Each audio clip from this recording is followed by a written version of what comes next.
Hello दोस्तों।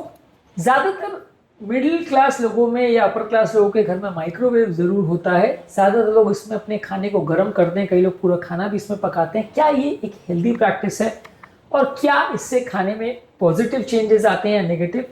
क्या microwave में कुकिंग करना एक हेल्दी प्रैक्टिस है या नहीं, आज जानने का प्रयास करेंगे। टॉपिक पर जाने से पहले जो लोग हमारे चैनल पर नए हैं उन्हें रिक्वेस्ट करूँगा कि चैनल को सब्सक्राइब करें। हमारे चैनल का पर्पज़ है हेल्थ एजुकेशन के द्वारा लोग को हेल्दी बनाना। हमारे न्यू व्यूअर्स से रिक्वेस्ट है कि चैनल को सब्सक्राइब करें। हमारे ज़्यादातर सर्वेज ये बताते हैं कि हमारे चैनल को देखने वाले 80 से 85% लोग चैनल को देखते ज़रूर हैं लेकिन सब्सक्राइब नहीं करते। ये एक छोटा सा स्टेप है जिसमें आपको 2-4 सेकंड से ज़्यादा नहीं लगता, वो हमारे चैनल को प्रमोट करने में और इसकी रीच ज़्यादा लोगों तक पहुँचाने में मदद करता है। इसलिए एक छोटा सा स्टेप लेके हमारी मदद करें, चैनल को सब्सक्राइब करें, वीडियोज़ को लाइक करें, कंटेंट्स को शेयर करें। टॉपिक के दौरान कुछ इंटरेस्टिंग साइंटिफिक फैक्ट्स, कुछ प्रैक्टिकल यूटिलिटी की बातें, कुछ साइंटिफिक स्टडीज़, कुछ इंटरेस्टिंग चीज़ें या हमारा फाइनल वर्डिक्ट भी आपको बताऊंगा, इसलिए बने रहे हमारे साथ एंड तक। चलिए शुरू करते हैं। क्या आप माइक्रोवेव में की जाने वाली कुकिंग को हेल्दी मानते हैं या अनहेल्दी? कमेंट सेक्शन में लिखकर हमें बताएं। माइक्रोवेव कुकिंग जो है कुछ हद तक हेल्दी है क्योंकि बॉइलिंग और फ्राइंग के बदले ये आपके खाने को जल्दी गर्म करता है, कम पानी में गर्म करता है। उसका बी कॉम्प्लेक्स और विटामिन सी ग्रुप के विटामिन जो हीट सेंसिटिव होते हैं उनको प्रिजर्व करने में मदद करता है। जर्नल ऑफ फूड साइंस में 2003 में एक आर्टिकल पब्लिश हुआ था जहां पे बताया था कि ब्रोकोली को यदि आप माइक्रोवेव में गर्म करते हैं तो 97% तक विटामिन सी प्रिजर्व रहता है। यही ब्रोकोली को यदि आप बॉईल करते हैं तो ये विटामिन सी 66% बचता है। अगर आप इसको माइक्रोवेव में हीट करते हैं तो 97% बचता है। तो बेसिकली ये जो है एक रैपिड तरीका है चीज़ों को गर्म करने का। इसकी वजह से आपके न्यूट्रिएंट्स का डिस्ट्रॉय होने का चांस थोड़ा कम रहता है। माइक्रोवेव आपके खाद्य पदार्थों को रेडिएशन या आयोनाइज नहीं करता है। आपके फूड को और उसके डीएनए को ये चेंज नहीं करता है, आपको फूड को रेडियो एक्टिव नहीं बनाता। इसकी वजह से आपको रेडिएशन इंड्यूस कोई फियर करने की आवश्यकता नहीं है। कई ऐसे कुकिंग के मेथड्स है, खासकर डीप फ्राइंग या चार करने वाले जो तरीके होते हैं, ग्रिल करने वाले तरीके होते हैं, उसमें आपके खाने में ऐसे टॉक्सिक पदार्थ ऐड हो जाते हैं जो कैंसर के रिस्क को बढ़ा सकते हैं। तो माइक्रोवेव उस मामले में काफ़ी हद तक सेफ है। यदि आप प्लास्टिक के बर्तनों में और नॉन माइक्रोवेव सेफ मटेरियल्स में अगर खाने को गर्म करेंगे तो वो उतना हेल्दी नहीं है। नॉन माइक्रोवेव सेफ प्लास्टिक जो है उसमें बीपीए और थैलेट्स जैसे कंपाउंड बढ़ जाते हैं जिससे कि आपका फूड काफी टॉक्सिक हो जाता है और उसमें कैंसर होने के चांस या कैंसर करने के चांस बढ़ जाते हैं। Food and chemical toxicology journal में 2011 में एक आर्टिकल पब्लिश हुआ था जिसने बताया था कि कुछ प्लास्टिक्स जो है वो मेजरेबल बीपीए के लेवल्स बढ़ाते हैं जब उनको माइक्रोवेव में यूज किया जाता है और इससे आपकी बॉडी में हार्मोनल चेंजेस भी डेवलप हो सकते हैं यदि आप प्लास्टिक कंटेनर्स में फ्रीक्वेंटली खाने को गर्म करते हैं। तो इस मामले में थैलेट्स पर और बीपी पर हमने डिटेल में एक अलग से वीडियो किया है। इसके अलावा खाने को यदि आप बार बार रीहीट करते हैं तो उसके अंदर मौजूद विटामिन और एंटीऑक्सीडेंट्स कम हो सकते हैं, इसलिए चीज़ों को बार बार गर्म नहीं करना चाहिए। इसके मैक्रोन्यूट्रिएंट जैसे प्रोटीन्स, कार्बोहाइड्रेट्स और फैट्स तो इंटैक्ट रहते हैं लेकिन बाकी जो माइक्रोन्यूट्रिएंट्स हैं वो अक्सर खत्म हो जाते हैं, इसलिए बार बार रीहीट नहीं करना चाहिए।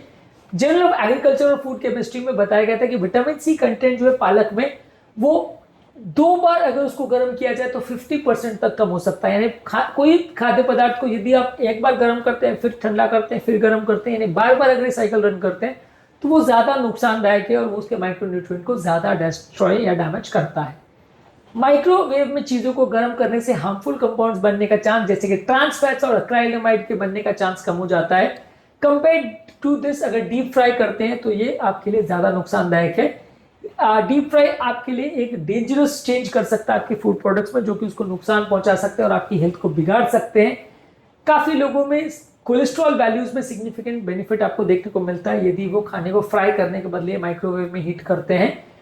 रिसेंटली हमारे पास एक पेशेंट आए थे जिनको हाई कोलेस्ट्रॉल की प्रॉब्लम थी, उनको भी हमने ये चेंज सजेस्ट किया था और उनके खाने में 2-3 महीने में सिग्निफिकेंट चेंजेस होने की वजह से उनके कोलेस्ट्रॉल लेवल्स में भी सिग्निफिकेंट वैल्यू हमको बेनिफिट देखने को मिला बिना ज़्यादा दवा चेंज किए।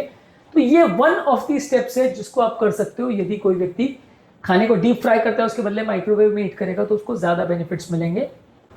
माइक्रोवेव में एक थोड़ा सा प्रॉब्लम होता है कि अगर किसी फूड प्रोडक्ट की अनइवन हीटिंग होगी तो कोई एरिया उसका ज़्यादा हॉट हो जाएगा, कोई एरिया ज़्यादा कोल्ड रहेगा या उतनी अच्छी तरह से हीट नहीं हो, तो अनइवन हीटिंग हो सकती है जिसकी वजह से खाने के अंदर कीटाणु या माइक्रोबियल ऑर्गेनिज्म जो है वो पूरी तरह से मरे ना, ऐसा हो सकता है। तो ये एक थोड़ा सा प्रॉब्लम होगा यदि वो फूड प्रोडक्ट रोटेट नहीं हो रहा है बराबर से, और या उसको आप बीच बीच में स्टिर नहीं कर रहे हो, तो उसमें अनइवन हीटिंग की प्रॉब्लम हो सकती है कि कोई सतह ज़्यादा गर्म होगी और कोई सतह बिल्कुल गर्म ना हो, ऐसा हो सकता है।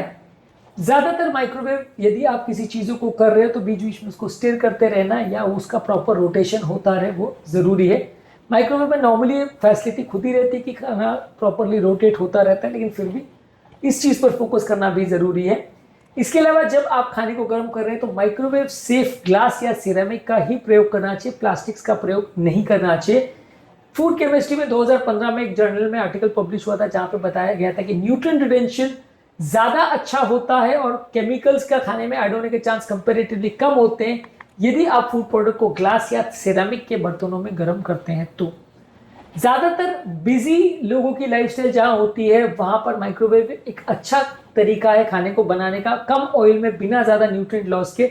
ये लोगों को ज़्यादा हेल्दी फूड प्रोडक्ट दे सकता है, पर इसमें बैक्टीरिया वाले एस्पेक्ट को आपको फोकस करना पड़ेगा, क्योंकि कई तरह से आपके फूड के जो मौजूद बैक्टीरिया है उसको ये पूरी तरह किल ना करे, तो फूड पॉइजनिंग के चांसेस ज़्यादा हो सकते हैं। उसको आपको ध्यान रखना पड़ेगा। खाने को किस तरह से आप रख रहे हो और वो प्रॉपरली पूरी तरह से हीट अप हो रहा है या नहीं हो रहा है, चारों जगह से हीट अप हो रहा है कि नहीं सारे सतह से, उस पर आपको थोड़ा सा फोकस करना पड़ेगा। इसके अलावा कुछ स्टडीज ने यह भी शो किया है कि अगर आप सब्जियों को माइक्रोवेव में अगर गर्म करते हैं तो उसके एंटीऑक्सीडेंट्स की अवेलेबिलिटी बढ़ भी सकती है, हालांकि बड़ी स्टडीज नहीं है।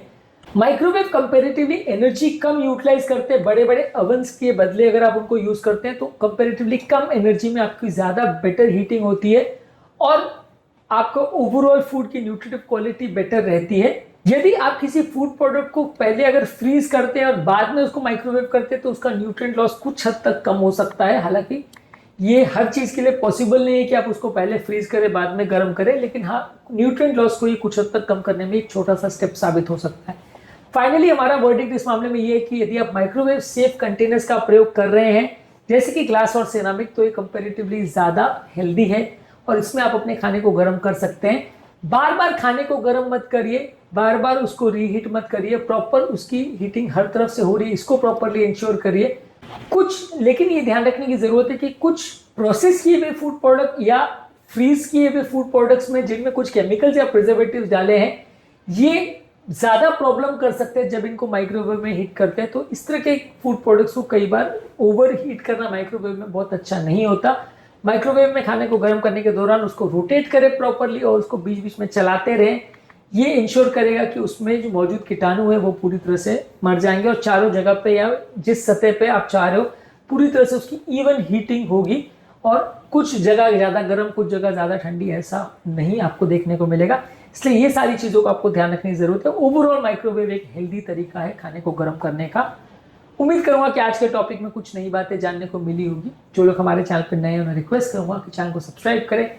हमारे सर्वे शो करते हैं कि चैनल को देखने वाले 80-85% लोग चैनल को देखते जरूर लेकिन सब्सक्राइब नहीं करते। आपका एक छोटा सा स्टेप जहां आप चैनल को सब्सक्राइब करते हैं, वीडियोस को लाइक करते हैं, ये चैनल की रीच को बढ़ाता है और बहुत सारे लोगों तक ये कंटेंट पहुंच सकता है, क्योंकि यूट्यूब को रियलाइज होता है कि कंटेंट आपके लिए एक्चुअल में यूजफुल था।